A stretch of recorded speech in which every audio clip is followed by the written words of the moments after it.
so I mean, I create dangerously in the sense that I really let myself go regardless of the circumstances. I'm not impulsive, and I don't want to mess up my life in any way.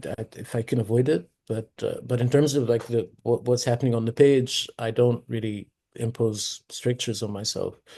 There's that, but I think the even more dangerous thing is that like when I write, I am totally 100% vulnerable, and I think that maybe have has to do with like the your earlier question about like why it feels okay that this person is telling that story, whereas it could be like in a different book, it could feel contrived.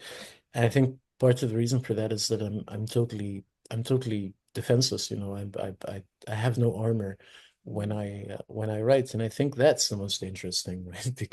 Because it can potentially really hurt you personally, like psychologically, it can be very traumatic, you know, and and so yeah, I guess that's how I create dangerously. Wow.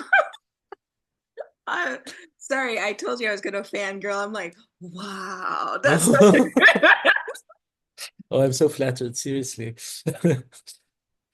I'm like, oh my gosh, this is just.